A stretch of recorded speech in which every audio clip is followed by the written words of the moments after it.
Good evening, everyone. Good evening, Mary. Thank you for co-hosting.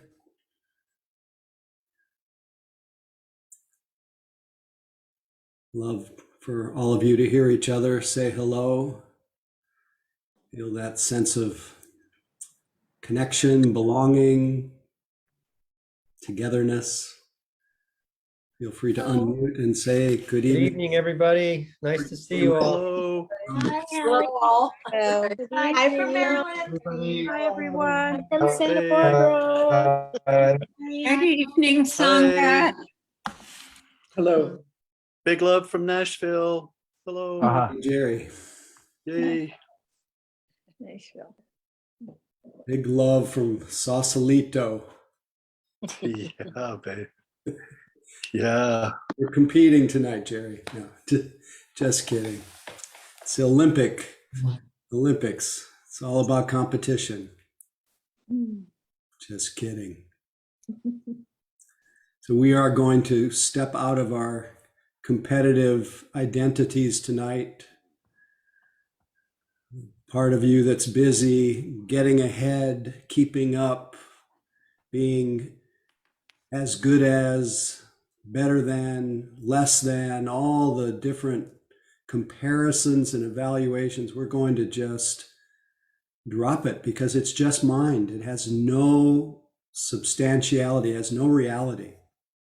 All of these comparisons. We don't find them in real time. We only find them in our imagination. And we have this incredible power to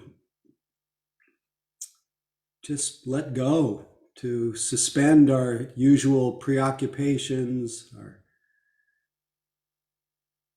fixed views, hopes and expectations, and just let ourselves be present. The only place we ever are anyway, but we allow this sense of presence without being lost in our imagination to the same extent as usual. So we return to simply being present. And how do we do that? We stay as we are. What are we naturally? We are naturally aware. So we return to our natural state of being aware.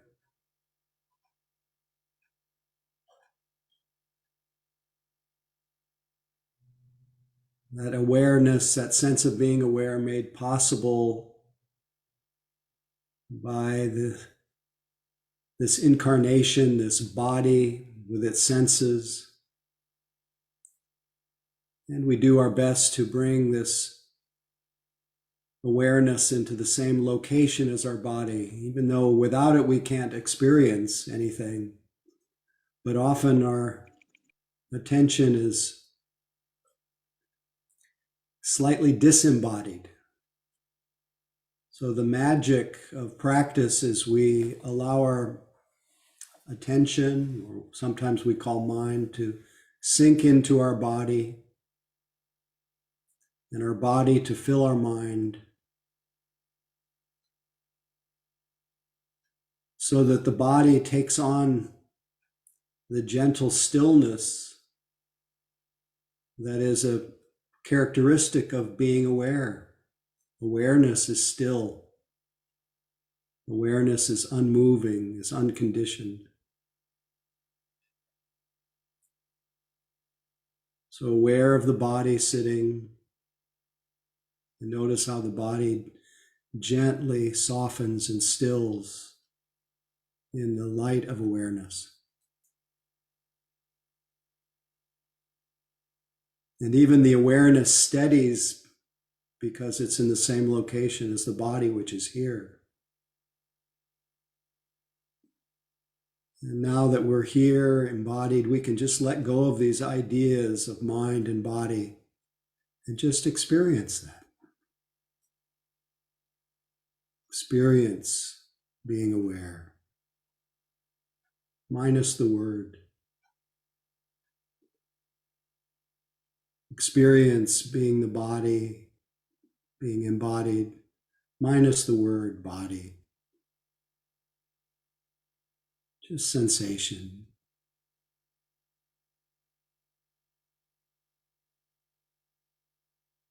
Sensing what the characteristics of that experience is. What are the characteristics? Stillness, vibration, pulsing, waves of sensation that are created by each breath.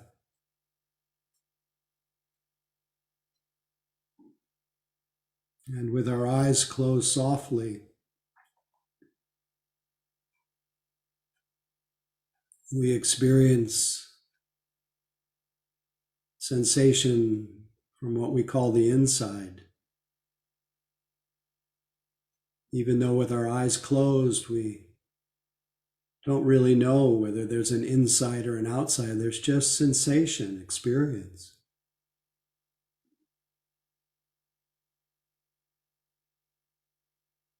There's just knowing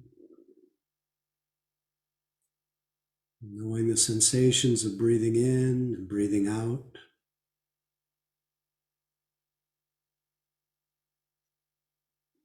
The breath teaching us how to let go, teaching us how to feel alive with the in-breath and how to let go with the out-breath.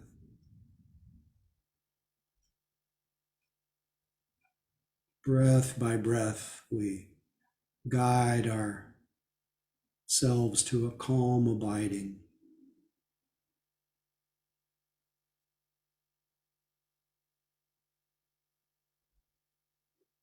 We step out of the rat race of the world, the rat race of our mind.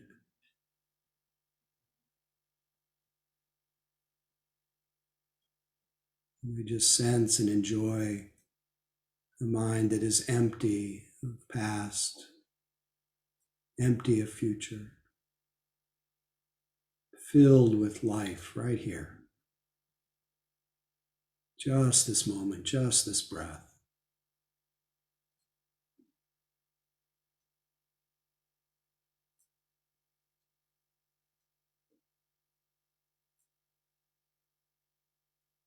Since awareness is so natural, there's no need to strain or struggle, simply a state of being, lucidly aware.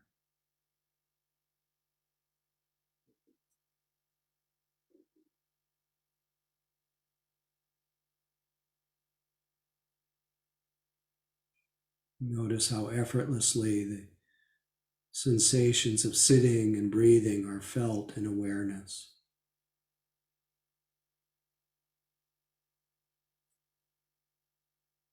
Just this moment.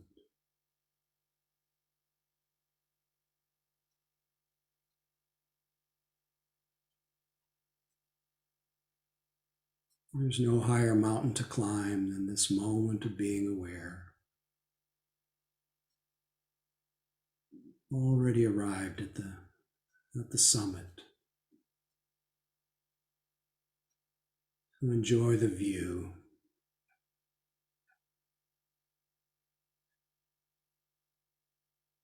Enjoy the body's experience of breathing.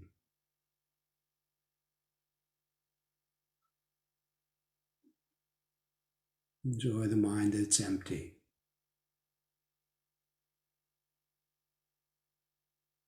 And then when the mind becomes filled, enjoy the mind that's filled. When thinking comes, just notice it. When sounds come, notice them. When moods come, notice them. Like clouds blowing through a windy sky. Everything welcome, everything changing. Clinging to nothing, which is just being aware. Just this.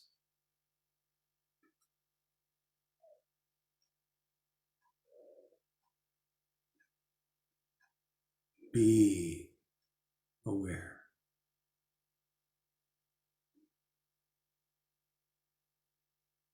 Be peace.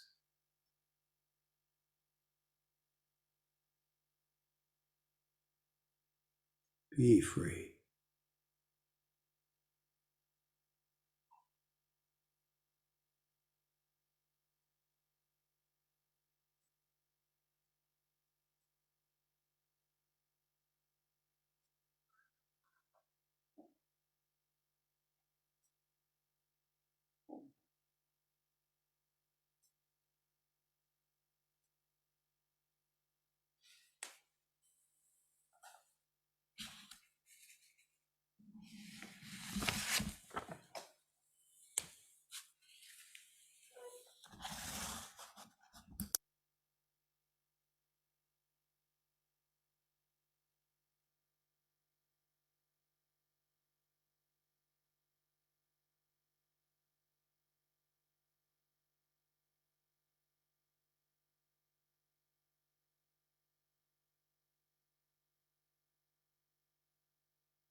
reminder that when you realize you've been lost in thought, which is inevitable, and to appreciate that as a moment of recognition, as a moment of re-arising awareness, a moment of mindfulness, a moment of returning to the state of being aware. So celebrate each moment that you wake up to where you are. Relax, enjoy the view, and in support of staying anchored to this living present, this reality, we just feel our body again, connect with our breath. Which, as long as we're alive, this is the reminder that we're here.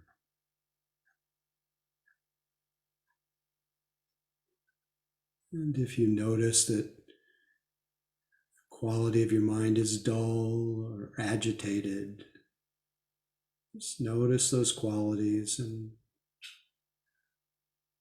let it be the cause of softening or energizing, beginning again.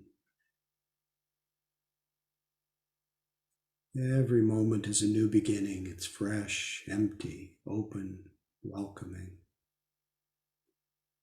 Just this moment, just this breath, or whatever it is that is predominant.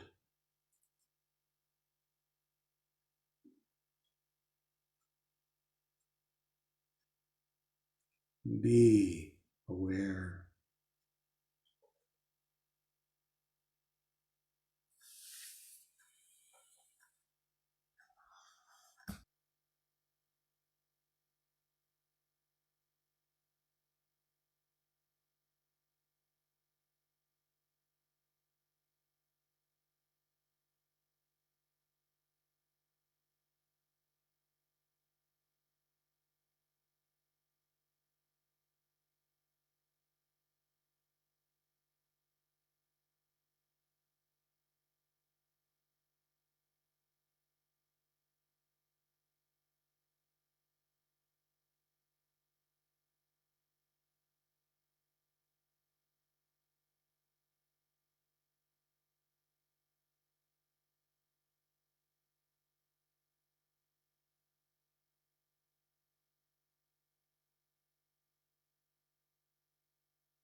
in the last minutes of the practice. Let your body and mind bathe in the quietness of awareness, quietness of knowing. Just being aware.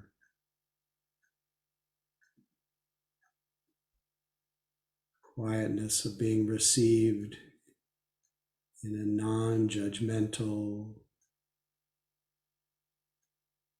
field of acceptance.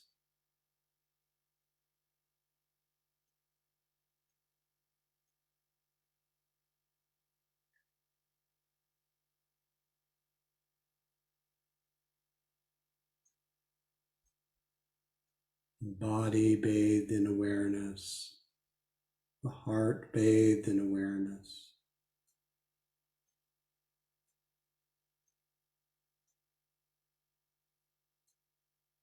Our whole life.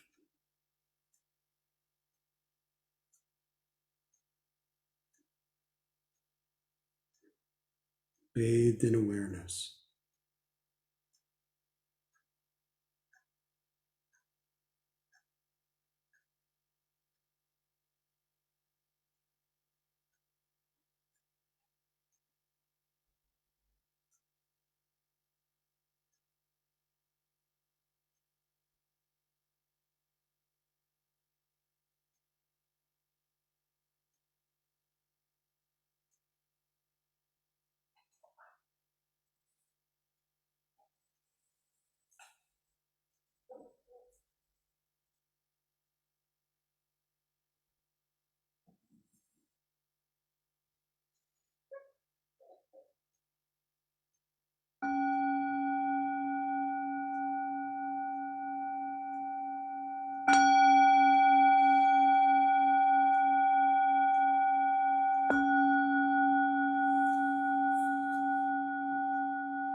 As always, very nice to sit with all of you, knowing you're there, knowing that you are turning your own home space into a temple without traveling anywhere. The place hasn't changed, but maybe your view of it has. How it feels after you've brushed the dust of memory and let yourself rest in that open clarity.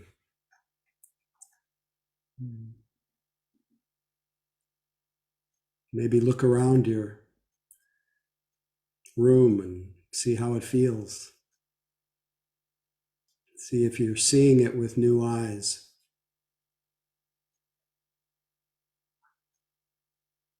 Maybe even drop in a little gratitude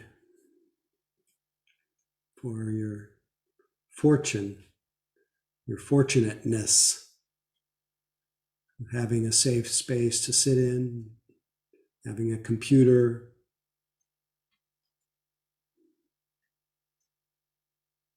interest. It's nice to see all of you. Would be curious to hear what's happening with you, if there are any questions, comments, anything you might like me to comment on, anything that emerged in the sitting about any of the instructions or anything you noticed during the sitting. Why not? Anybody has any questions? Feel free to do the raised hand function. Mary will help me keep an eye on who may want to speak.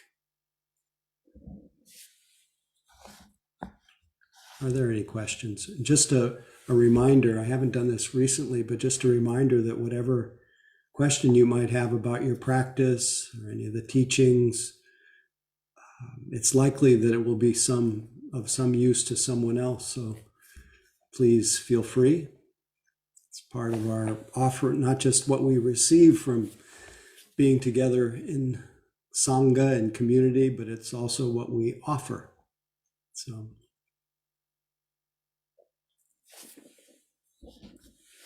see if anyone pops up, but no pressure. Because there's also a delicious silence that we can just rest in.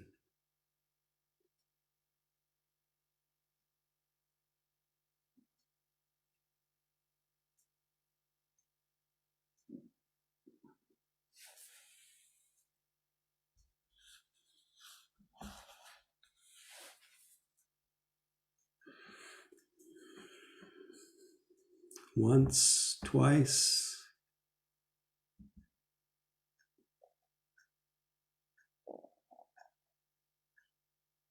Fully awakened. Ah, Sally, so good to see you. Feel free to unmute. So I just want to say that at the very beginning, the way you were inviting us to be aware, You know, you're going to have to slow it down a little bit. You started to get a little garbled when you spoke. is it my connection? Is my connection? Now now I can hear you better. Okay, good.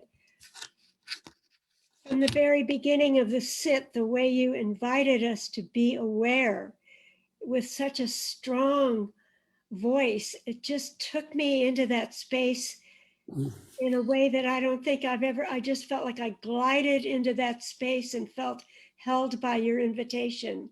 Thank you. Thank you. Thank you. Thank you.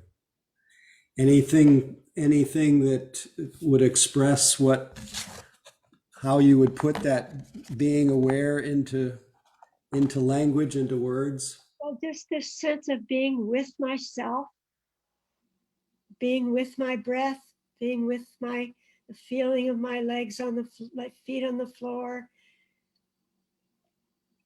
Just simply being aware. Thank you. I'm glad you connected with that.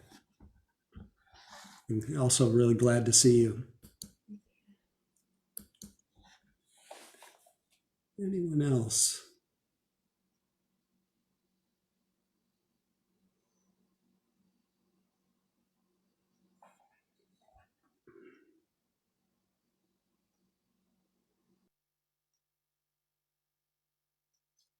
Carlton, feel free. Hi. Thank you, Howie. It's always good to sit and join in. All this week, as I've been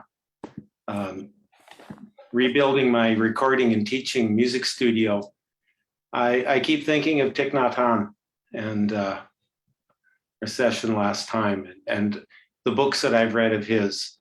And it's just been nice to remember the sweetness and the power of his presence and his generous spirit. He touched so many, and his touch was so wide, and so generous, and so open. Thank you, Howie, for devoting that time to that remembrance last week. That was very sweet. Pleasure. Thank you for this sitting. Thank you. You're up in Regina, is that correct? That is correct. Regina, Saskatchewan, where it was actually above freezing today. Another reason for gratitude, which means it's going to be icy tonight. Uh-oh. Careful.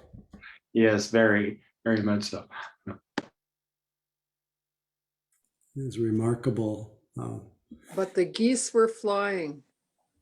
The geese were flying today. Oh, great. I saw them Jill. fly out my window, and I thought of you, Howie. Great.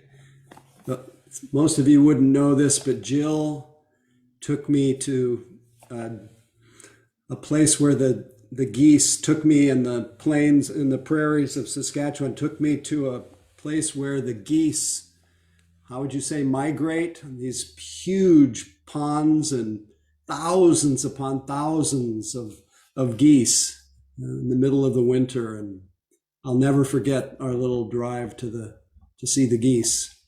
Do you remember that? Anyway, thank you. Yeah, part of our availability that comes through meditation allows us to connect with nature, really to connect with our own nature. We often talk about going out to nature, but the geese are us.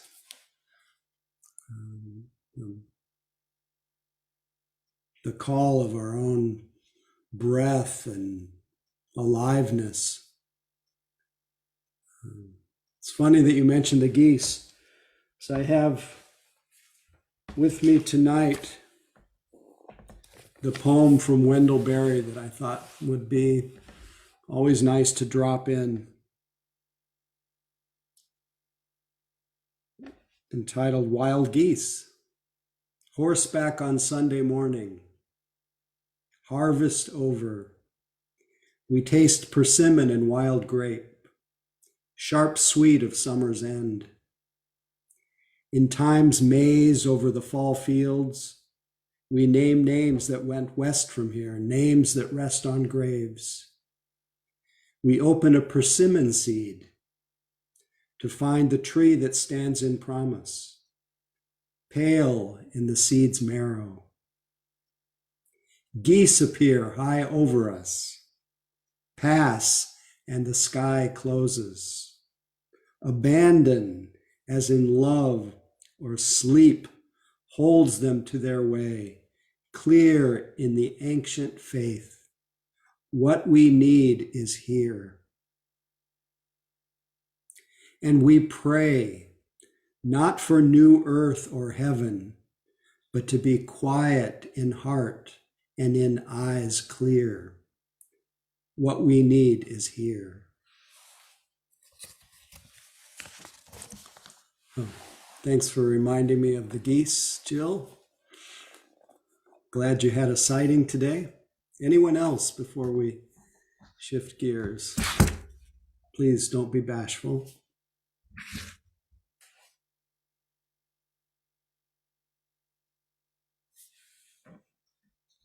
Okay.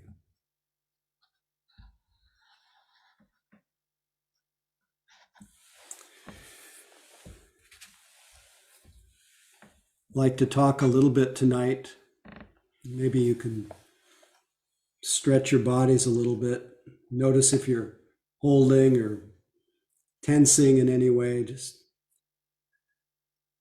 even as you listen tonight for the few minutes that we're together, just see if you can maintain that sense of being aware and not let your mind leave your body.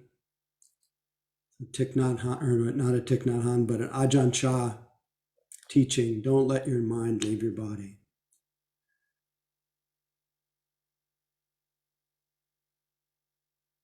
And just as I brought my body into attention, brought attention into attention, just aware of being aware, I noticed that the body just calmed a little bit, steadied. And I noticed in that steadying, in that quieting,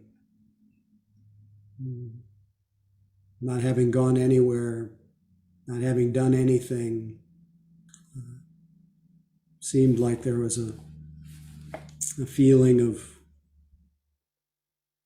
home, release, lack of any need for anything, want for anything, and yet at the same time, nothing much going on. Empty.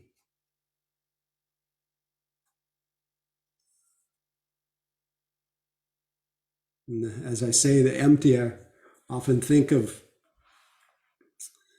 the Thai forest master named Ajahn Jumnian. I don't know how many of you ever got a chance to be with him. He visited Spirit Rock quite a lot during the 90s or early 2000s. Maybe I've lost track of time. It's another thing that happens when we're simply present. We forget what time it is. We step out of time. But anyway, Ajahn Jumnian used to gather people around, and he was a real intense yogi. In fact, he was such a yogi that he did the kinds of ascetic practices to help develop dispassion toward his body, because he was so sensual, so into sensuality, that he decided to use these amulets that people would give him to do blessings on their families and this and that. He decided to start hanging the amulets on his body, and he accumulated so many that he literally carried on his body all the time 75 pounds of amulets. And it helped him develop some dispassion, some less reactivity, less clinging to his body, interestingly enough. But his main teaching, his main mantra, you could say, was empty, empty, happy, happy, empty, empty, happy, happy. And it seems that we are happiest when our mind is empty. And it's not because we emptied it. It's not because you empty it. But it's because that's what minds are when they're aware. A mind that is aware is empty, is open. And when our mind is aware and open and empty, it's also peaceful. And what I've been thinking a lot lately is, in fact, my mantra for this last week is awareness is peace. Because each time I simply tuned into the fact that I was aware, something in me quieted. Something about awareness itself revealed that it is peaceful. So just know right now, notice that in you which is aware is always peaceful. What you may be aware of may not be peaceful, aware of tension in your body, but that awareness remains peaceful. And in fact, you could say that the awareness is unaffected by whatever, that peace is unaffected by whatever is being known, by whatever we're aware of. But the reverse is not true. Whatever we're aware of is affected by the fact that we're aware. When there's agitation and there's awareness of agitation, agitation begins to ease. When there's tension and there's awareness of tension, tension begins to ease. So awareness brings everything draws everything into its nature, which is peace, or at least one of its flavors is peace. So to me, just all the more reason to choose, to the extent we have a moment of volition, a moment of waking up, choosing, intending, inclining toward being aware as much as we can. I remember at the beginning of the pandemic, because I really do see life as kind of before and after. Really on one hand, worldly wise, conditions wise, a dramatic shift. But at the beginning of the pandemic, I read, I think in one of the first evenings that we did online, which was such a strange experience to be leading an online group because we didn't have anything else. But one of the first things I read was a passage from Suzuki Roshi, which I've read many times since, but it seems today equally as important as it was at that time. This passage from Suzuki Roshi, founder of San Francisco Zen Center, wonderful teacher, author of the book Zen Mind, Beginner's Mind. This passage from Suzuki Roshi was posted on the front door of the San Francisco Zen Center, which was locked up. So the outer manifestation of the temple, the usual reminders of the places of peace, the sanctuaries, were unavailable. We weren't able to go to our mission Dharma space. You were wherever you live. Now we're on all corners of the planet, so to speak. None of us could go to our temples.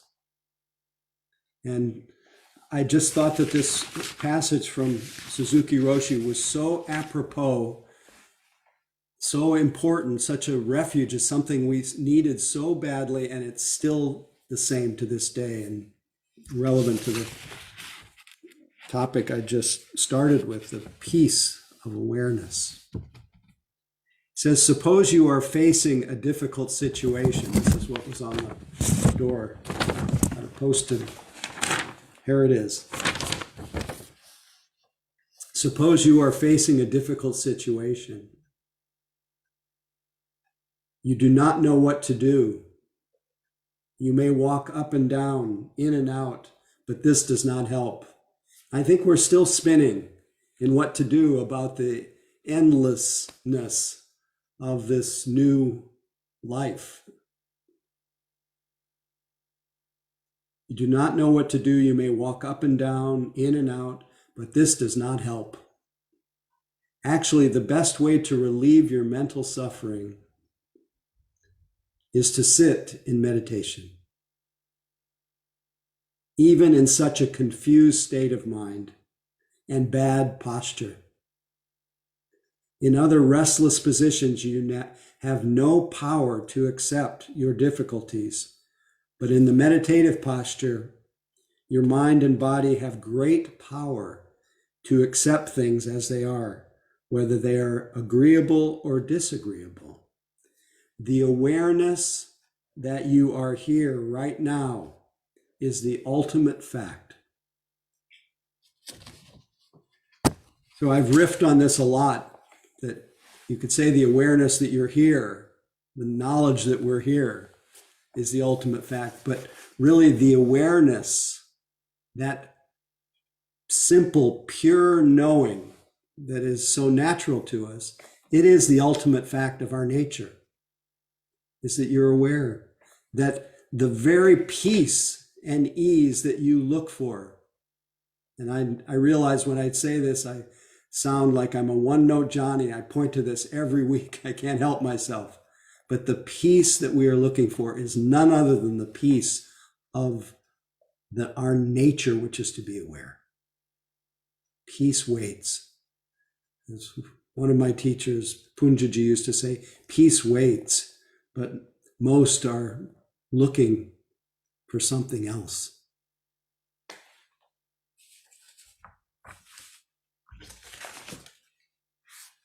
Punjaji says, the only way not to have peace is to be engaged in something else,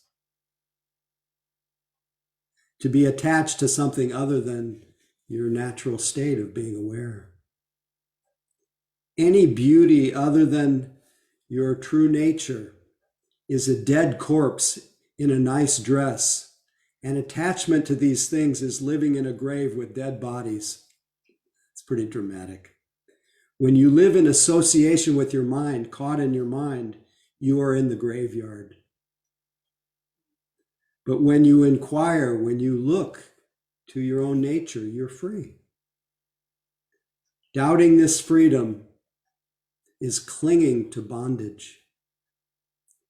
We cling to our own attachments, but we can fly away, and being together in awareness is the open door. It's your choice. Old patterns are your own cage. Befriend this unconditioned, unchanging nature, and you'll be happy. This is wisdom. This is the guru. Give up your old patterns of life, which are ignorance, bad associations. Saying, really, it's up to us. It's like, who was it? It's the poet Hafez. He says, you carry all the ingredients to turn your existence into a nightmare. Don't mix them. You carry all the ingredients to turn your existence into joy. Mix them, mix them. And this joy or nightmare is really just split second, a half breath away. That sense of what I think for all of us is the deepest longing is for peace, for relief. It's really a split second away. So just tune in for a second. Tune into that moment of just being aware. What is the fragrance of being aware? Don't believe me, but I say awareness is peace.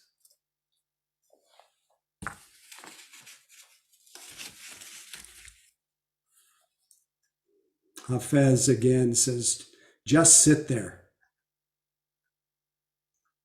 Just sit there right now. Don't do a thing, just rest. For your separation from God is the hardest work in this world. Let me bring you trays of food and something that you like to drink. You can use my soft words as a cushion for your head.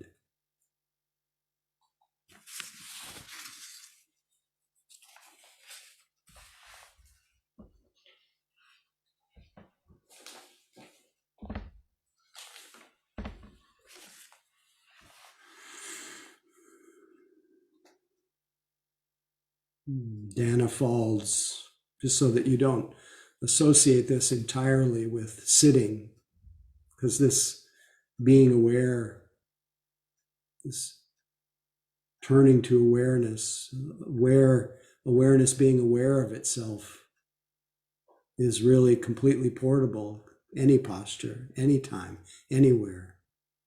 And I noticed that I've been getting caught up in all kinds of challenging elements of my own life,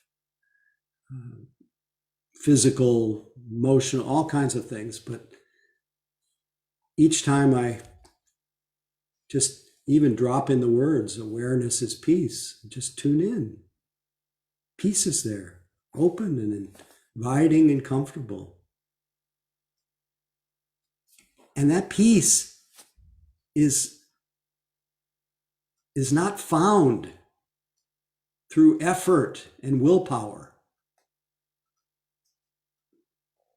but it's already, as the Tibetan lineage points to again and again, it's already present in open relaxation and letting go, letting be.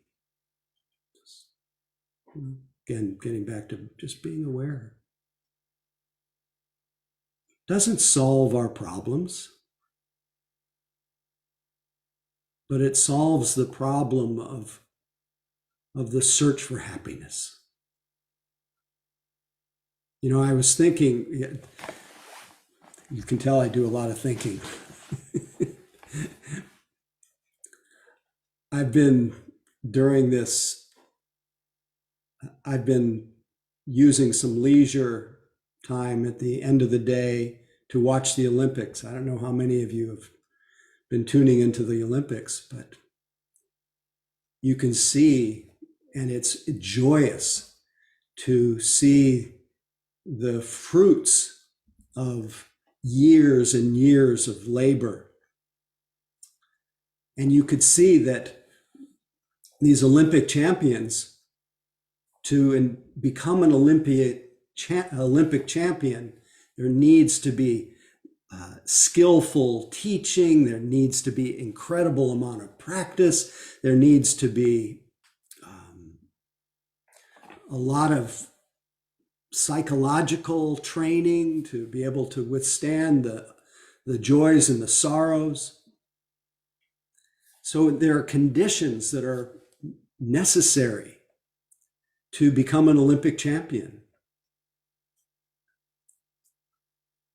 You need to jump through so many hoops. But to be ourselves, to find peace, you don't need anything. We need to just moment by moment be as we are, be what we are, and not, to the extent possible, and this is where practice is, not stray away from ourselves. Not let ourselves get caught in the mistaken view that we need something to be happy.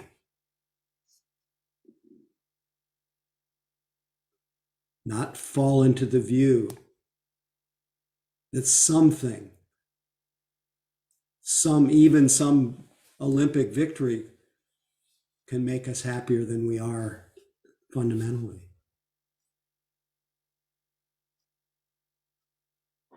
This is the secret of the Dharma, is nothing can make us happier than what's already here and available to us in that open relaxation and letting go.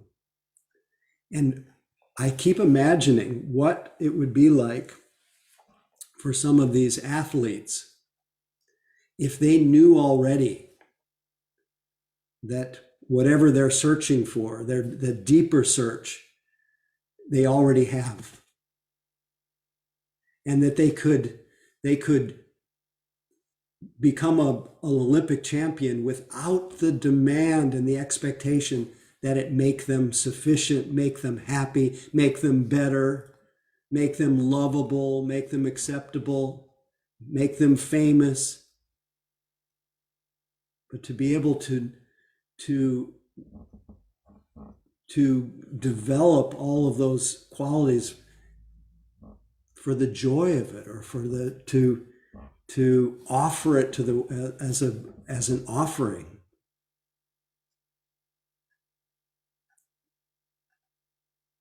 I often refer to, in my mind, to that poem from Rumi where he says, isn't it true? And I just read it recently. Now I don't have it in front of me, but isn't it true that everyone you meet, we're saying to them, love me, love me. But we don't say this out loud, otherwise somebody would call the police. But this need in us to be seen, to connect. But then he goes on in the poem to say, why don't you become the one with the full moon in each eye, offering to everyone else what they're longing to hear? But if you're trying to become an Olympic champion out of some kind of insufficiency, there could be, and I've seen of course I've seen the agony of defeat, but you can see the joy of victory. It's fantastic, the release of all that seeking and all that searching, the release of the grasping in that moment of victory, and the joy of it, the joy of that cessation of all that searching. No, not knocking it in any way, but you can guarantee that whatever that pleasure is will fade and leave in its wake a desire for more. The golden dreams just keep getting moved.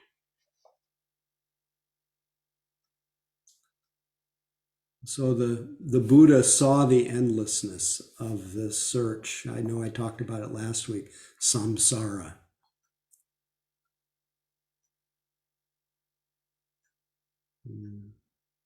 And again, I'm not saying one shouldn't just strive to be the best, whatever it is that brings you alive and brings you joy, but not to expect it to make you happy. That nothing can make you happier than you are.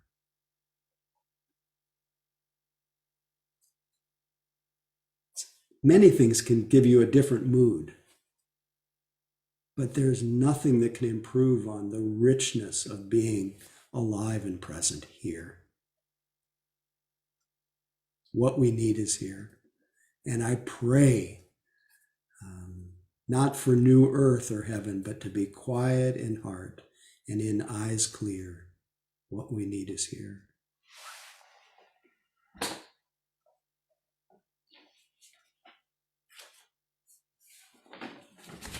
Since I mentioned Punjaji, a big heart teacher for me, he tells a story about when he met his teacher, Ramana Maharshi. This is according to Punjaji. I had been such a devotee of Krishna from my childhood. Apparently, he used to put on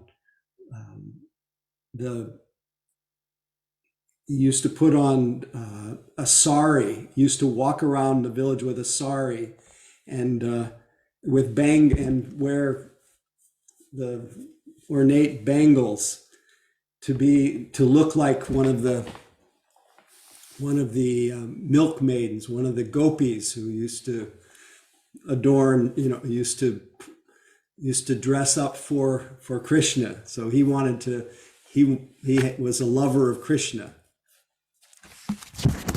So much so that Krishna would even manifest in front of me in physical form, he said. I could register him with all my senses in the same way I could see ordinary things. I'd been spending about 4 days in something anomaly on the other side of the mountain. On my return, he had been communing with Krishna. On his return, this was in the mountains called Arunachala and this place called Tiruvannamalai. And this is where Ramana Maharshi was in residence. And on his return, Maharishi asked me, "Where have you been?" And I replied, "On the other side of the mountain, staying by myself and playing with Krishna." He exclaimed, "Yes, sir, I've been playing with Krishna. He is my friend. Do you see him now?" Ramana said, "No, sir, I don't." Then he said, "What appears and disappears is not real. You saw him, then he disappeared. Now you are here. The seer remains. Now find out who the seer is."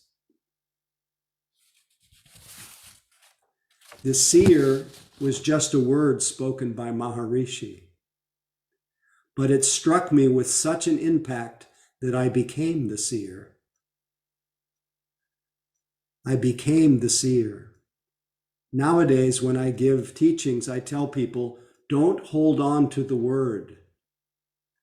Go to the root of the word. Go to that which the word is pointing to. If you do this instantly, you will get true understanding. So go to the root of the word, aware, from where that word arises from. And you'll get true understanding. Does this make sense?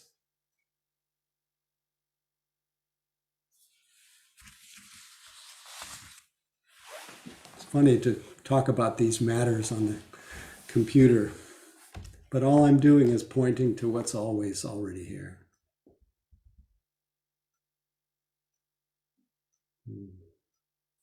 And with a great confidence, or just knowing that it's not something that you have to think about. It's not something you have to acquire. Something that is always available. So when we say, I go to the Buddha for refuge, we do the three vows, the three refuges in our external ritual. I go to the Buddha for refuge. I go to the Dharma for refuge. I go to the Sangha for refuge. That's a very outer expression, ritual, but it's really pointing to, I go to the Buddha. I go to that in me which is awake. I go to the Dharma, which is what a Buddha knows. When we're awake, what do we know? Buddha knows the Dharma, the way it is. The way it is very simple. And it's independent of our challenging time.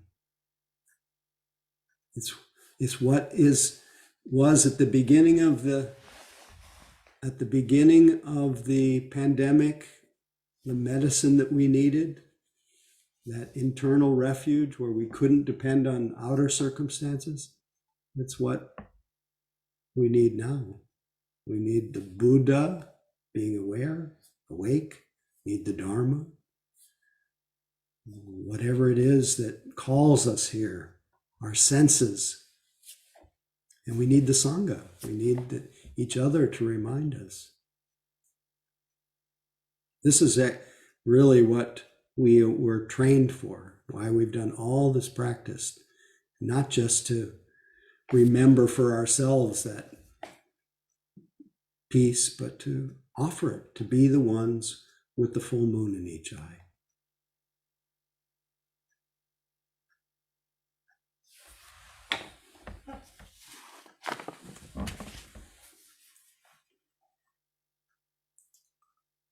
From Kalu Rinpoche, there is nothing to be gained, nothing to be found that's not there already. Truth is so simple. Buddhahood, so simple. So self-evident. Truth is here. Even in this very Zoom room. Truth is you. The supreme silence, shunyata, infinity is in you.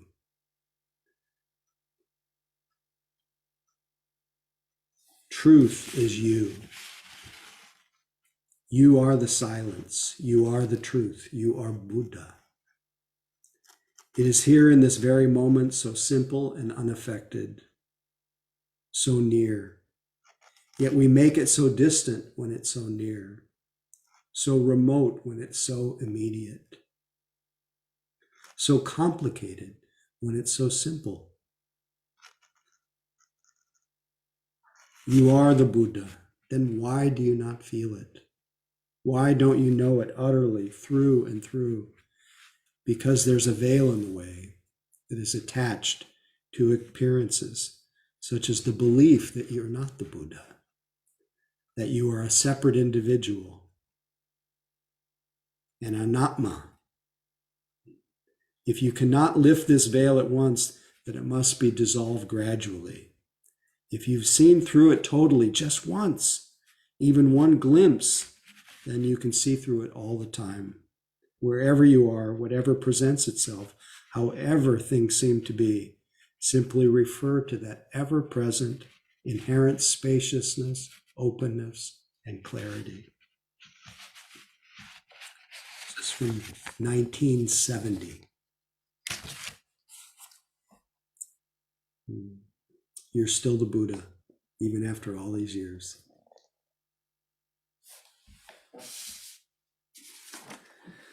Finally, from Ajahn Chah, I'll leave you with this. About this mind, the truth is there's nothing wrong with it. It's intrinsically pure. Within itself, it's already peaceful. Check it out. That the mind is not peaceful these days is because it follows moods.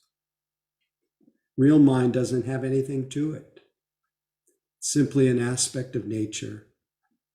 Becomes peaceful or agitated because moods deceive it.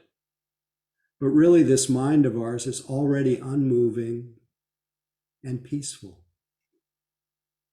Just like a leaf which is still as long as no wind blows.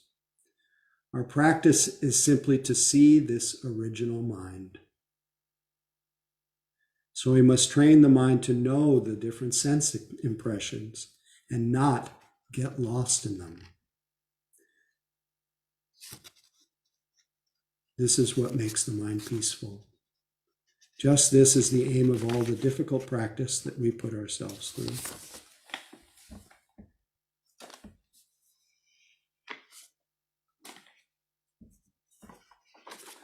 I think that's enough. Awareness is peace. To know whether this is true, we have to look within the nature of our minds. It's not something you read in a book. So may all beings recognize this natural great peace. Never stray away from it. May all beings grow in equanimity, non-reactivity, serenity. May all beings meet the joys and the sorrows with grace.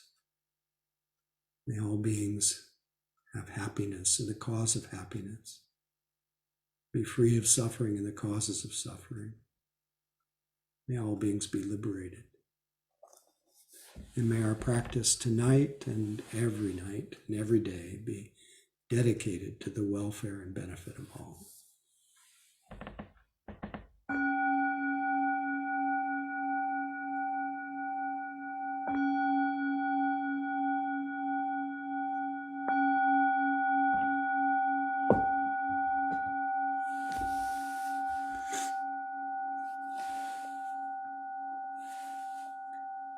Mary, it's up to you if you don't mind.